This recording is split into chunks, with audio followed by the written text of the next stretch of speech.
আসসালামু আলাইকুম। আজকে আমাদের কাজ ছিল, আমরা যে গাছ দুইটা কাটছি সেই গাছ দুইটা পুকুরের ভিতরে পড়ছে, আর সেই পুকুর থেকে আমাদের গাছ দুইটা উঠাতে হবে। কিন্তু আমি যখন প্রথমে কাজে আসলাম তখনই একটা বাধা। আমি একটা দড়ির সাথে বাড়ি খাইলাম, আর দড়ির সাথে বাড়ি খাওয়া যে এত ব্যথা এইটা আমি আর আগে বুঝতে পারিনি, কারণ দড়িটা ওই গাছের সাথে বাঁধা ছিল, আর গাছটা যখন পুকুরের ভিতরে পড়ছে তখন দড়িটা প্রচন্ড পরিমাণ টাইট হওয়ার জন্য অনেক শক্ত হয়ে আছিল। আর যখন টাকটা খাইলাম তখন বুঝলাম যে আসলে ব্যথাটা কি। তো আমি চেষ্টা করতেছিলাম যে গাছটাকে কিভাবে এই সাইডে ফালানো যায়, মানে চেষ্টা করো, মানে আমার দ্বারা এটা সম্ভব হইতেছিল না, কারণ আমি একলার গাছটায় প্রচুর পরিমাণ ওজন। আর ভিডিওতে হয়তো দেখা যাইতেছে না যে গাছটা কি পরিমাণ মোটা, কিন্তু যদি সরাসরি দেখতেন তাইলে বুঝতে পারতেন যে গাছটা কি পরিমাণ মোটা আর এটাই কি পরিমাণ ওজন।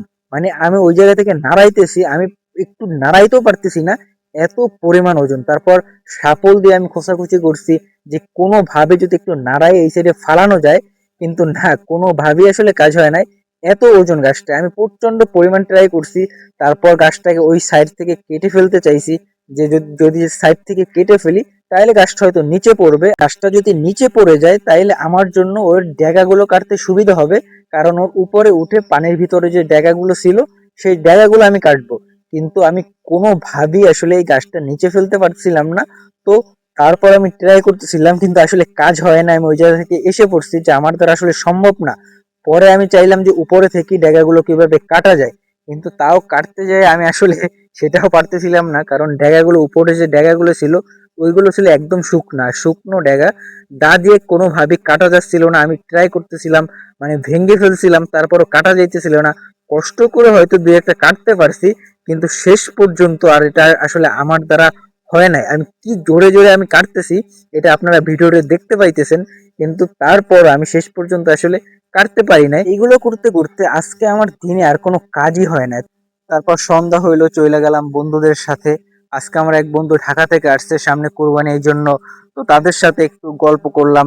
তারপর যে বন্ধুটা ঢাকা থেকে আসছে ওর জন্য আমরা পিকনিক খাবো, এই সব নিয়ে কথাবার্তা হইতেছিল। তারপর আকাশের দিক তাকালে কত সুন্দর একটা চাঁদ, আপনারাও দেখতে পারতেছেন। তো এই সব কিছু মিলায়া আর কি, যত সারাদিনে কাজ করতে পারি নাই, কাজ যেটাই করতে গেছি আসলে কিছুই করতে পারি নাই। গাছটা নামাইতে গেছি সেটাও পারি নাই, তারপর ড্যাগাগুলো কাটতে গেছি সেটাও শেষ পর্যন্ত পারি নাই।